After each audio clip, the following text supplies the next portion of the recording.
अब मैं जिन सम्मानित व्यक्ति को आमंत्रित करना चाहती हूँ वे उत्तर प्रदेश की राजनीति के एक सशक्त, अनुभवी और जनप्रिय नेता हैं। माननीय चौधरी लक्ष्मी नारायण सिंह जी, जो कि कैबिनेट मंत्री हैं उत्तर प्रदेश सरकार में।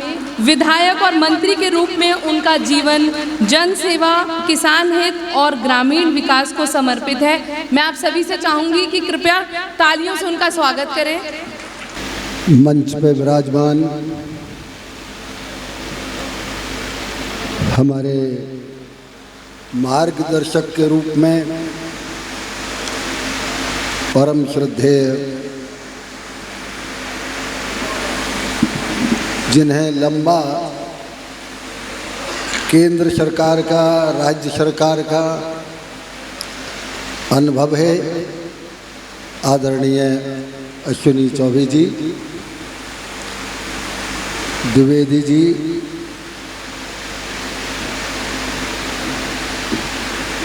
जिन्होंने मथुरा जिले में घर घर में भारतीय जनता पार्टी पहुंचाई हो, ऐसे आदरणीय पूर्व कई बार के जिलाध्यक्ष आदरणीय पदम सिंह शर्मा जी, विधायक आदरणीय मेघश्याम जी, वरिष्ठ विधायक आदरणीय पूरन प्रकाश जी, एमएलसी आदरणीय ओम प्रकाश जी, जिलाध्यक्ष भारतीय जनता पार्टी निर्भय पांडे जी, हमारे महानगर के अध्यक्ष आदरणीय राजू यादव जी, बहुत ही लोकप्रिय हमारे आदरणीय महापौर जी, भाई सौरभ जी, सभी सम्मानित उपस्थित भारतीय जनता पार्टी के बहादुर साथियों,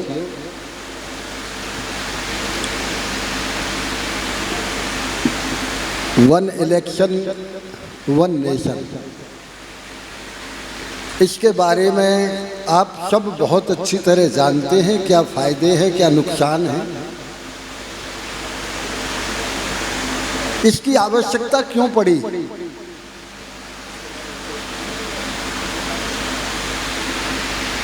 सन 52 से लेके 67 तक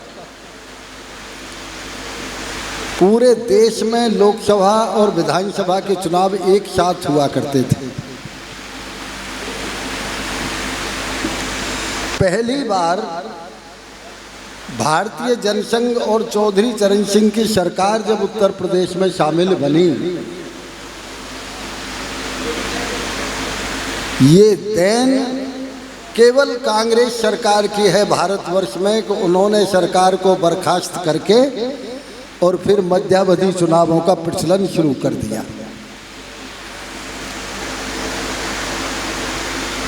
ये देन ही कांग्रेस की है। जितनी भी बार आप देखेंगे सरकार गिराने का जो काम किया, सन 77 से पहले अनेक बार अनेक प्रदेशों की सरकारें उन्होंने गिराई और मध्यावधि चुनाव का सिलसिला शुरू हो गया। सभी को मालूम है इमरजेंसी लगी। इमरजेंसी में अब हो सकता है, मैं तो नहीं कह सकता, किसी अन्य देश में भी ऐसे अत्याचार हुए हों, लेकिन भारत का इतिहास तो इस बात का साक्षी हमेशा रहेगा कि साधु, साध्वी और नाबालिग बच्चों की भी नसबंदी इमरजेंसी में हुई। फिर उसके बाद जनता पार्टी के आने के बाद चूंकि विभिन्न दलों की साझा सरकार बनी, मतभेद हुए, एक सिलसिला चल गया, अलग अलग चुनाव होने लगे। संवैधानिक आवश्यकताओं पे आदरणीय चौबे जी बोलेंगे। मैं तो प्रैक्टिकल एक बात कहना चाह रहा हूं आपसे। सब जानते हैं जितनी बार चुनाव होंगे धन खर्च होता ही है, ये कोई नई बात तो है नहीं।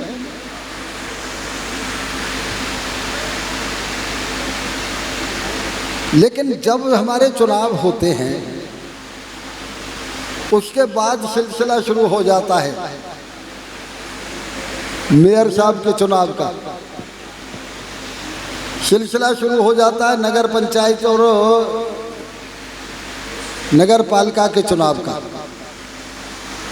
कम से कम 3 महीने 4 महीने आचार संहिता लग जाती है। कहीं ना कहीं उपचुनाव होगा, हर मंत्री की, जिलाध्यक्ष की, कार्यकर्ताओं की ड्यूटी लग जाएगी, उपचुनावों में चले जाएंगे।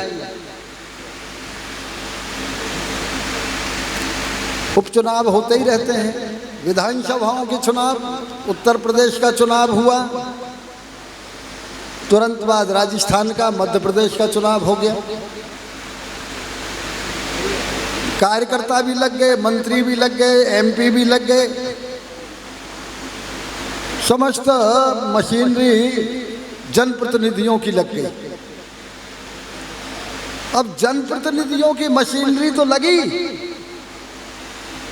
हमारे जितने भी अधिकारी होते हैं, आईएएस अधिकारी, उन सब की ड्यूटी अपने राज्य से बाहर लग जाती है। कम से कम अब आदरणीय मोदी जी ने बहुत इलेक्शन का समय निकट कर दिया है, लेकिन इसके बावजूद भी कम से कम 45 दिन हमारे प्रमुख सचिव और अधिकारी बाहर रहते हैं। आप सब जानते हैं कि बिना प्रमुख सचिव के और अधिकारियों के बिना तो कोई काम होगा नहीं। हम सब भी वहीं लग गए। जो विकास के कार्य हो रहे हैं उनको देखने वाला कोई नहीं है। 45 दिन में अधिकारी आ रहे हैं, 45 दिन में हम आ रहे हैं लौट के, कार्यकर्ता हमारे जिलाध्यक्ष लौट के आ रहे हैं। इतने दिन में ठेकेदार खराब कर दे, अच्छा कर दे, वो जाने।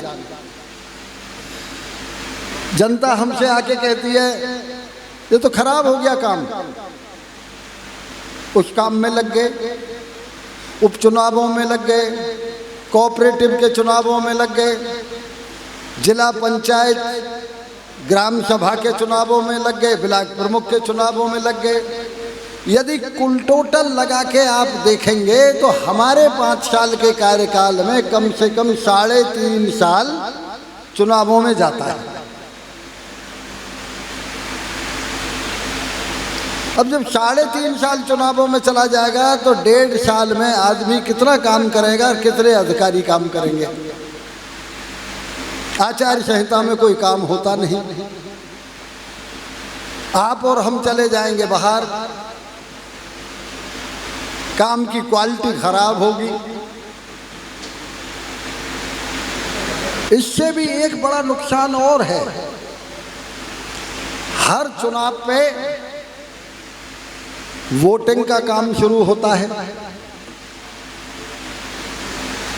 वोट कौन बनाता है? अध्यापक। विद्यार्थियों की पढ़ाई का नुकसान। ये प्रैक्टिकल बातें हैं। अब उन्हें भी जब ये मिल जाता है, एक भी दिन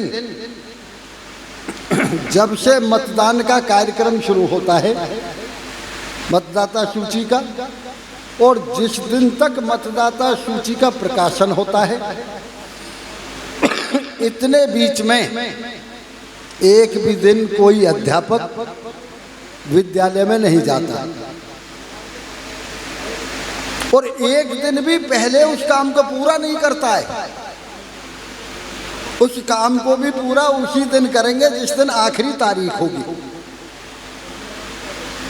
विद्यार्थियों का नुकसान, काम की प्रगति, जनता की समस्याएं, ये ऐसी प्रैक्टिकल समस्याएं हैं जिनसे जब वन इलेक्शन वन नेशन था तो मात्र हमारे 45 और 50 दिन लगा करते थे पूरे देश में सारे चुनाव एक साथ होने में। इसलिए पूरे 5 साल मिलते थे काम करने के लिए। अध्यापक को पढ़ाने के लिए मिला करता था, जनप्रतिनिधि को अपना काम करने के लिए मिलता था, अधिकारियों को मिला करता था। इसलिए ये एक राष्ट्र एक इलेक्शन आवश्यक है।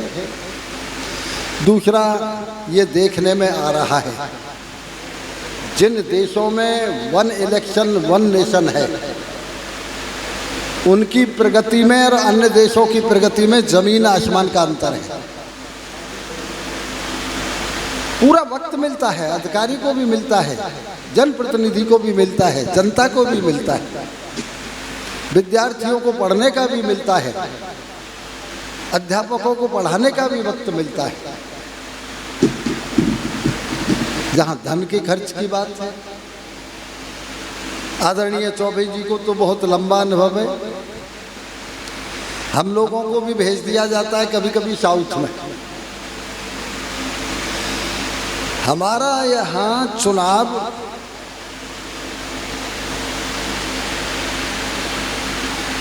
जितना विधायक का होता है, मेरे ख्याल से इससे कम बता रहा हूं मैं, 10 गुना ज़्यादा खर्चा दक्षिण भारत में होता है, कम से कम। पत्रकार बंधु छापे ना, केंद्र के एक मंत्री जी ही मेरे सामने, एक मेरे मित्र थे IAS रिटायर्ड, वो वहाँ केंद्र में सलाहकार बन गए मंत्री जी के। उन्होंने कहा है कि आपको चुनाव इंचार्ज बनाया था, चुनाव कैसे हार गए हम? बाई इलेक्शन हो रहा था पार्लियामेंट में दक्षिण में, तमिलनाडु में। उन्होंने कहा है कि इलेक्शन सर इसलिए हारे, हमने कहा था कि 50 और खर्च हो जाएं, चुनाव जीत जाएंगे। लेकिन हमारा तो 250 करोड़ रह गया, उसने 300 करोड़ खर्च कर दिया, इसलिए वो चुनाव जीत गया। अब आप बताओ मुझे, जहाँ 250 300 करोड़ रुपए दक्षिण में पार्लियामेंट के चुनाव में खर्च हो रहे हों,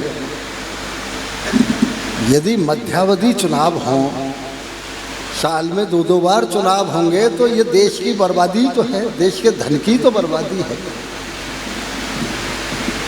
इसलिए देश के कल्याण के लिए, देश की प्रगति के लिए, देश में विकास कार्य समय से हों, छात्रों को और अध्यापकों को अपना कार्य करने का पर्याप्त समय मिले, अधिकारी और जनप्रतिनिधियों को पर्याप्त समय मिले, इसलिए देश में वन इलेक्शन वन नेशन की आवश्यकता है। पार्टी की तरफ से हम लोगों से ये अपेक्षा है, आप सब लोगों से ये अपेक्षा है, इसके लिए हम एक माहौल तैयार करें। क्योंकि साधारण आदमी समझ नहीं पाता है, वो ये समझता है अरे कोई सरकार गिर जाएगी, भाई इधर से उधर टूट जाएंगे, फिर कैसे होगा, चुनाव नहीं होगा तो कैसे प्रदेश चलेगा या देश चलेगा। संविधान में व्यवस्था पूरी दी गई है, यदि किसी भी राज्य में मध्यावधि चुनाव किसी कारण से होता है तो वो केवल उतने समय के लिए होगा जिस तरह से बाई इलेक्शन होता है। कोई भी सीट हमारी खाली हो जाए 2 साल में, तो जो इलेक्शन होगा उस पर बाई इलेक्शन वो 3 साल के लिए होगा। इसी तरह उसमें क्लियर ये व्यवस्था दी गई है कि यदि इस तरह की व्यवस्था होगी तो वो विधानसभा का चुनाव भी उतने ही समय होगा।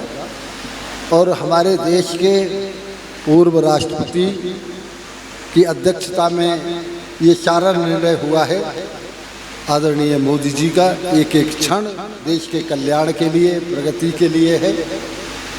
कोई संदेह नहीं इस बात में कि आज जो भारत का गौरव पूरी दुनिया में बढ़ा है, उसमें आदरणीय मोदी जी का पूरा कोई कल्पना है, भारत के प्रधानमंत्री को कोई राज्य मंत्री रिसीव करने नहीं आया करता था। आज भारत के प्रधानमंत्री को विदेशों के प्रधानमंत्री और राष्ट्रपति पैर छू के उनका अभिवादन करते हैं। देश का गौरव बढ़ा है। इसीलिए आदरणीय मोदी जी ने ये देश की कल्याण के लिए वन इलेक्शन वन नेशन का प्रोग्राम रखा है। हम सब उनके हाथ मजबूत करने के लिए घर घर इसका प्रचार करें। आप सबसे मेरा यही अनुरोध है। बहुत बहुत धन्यवाद।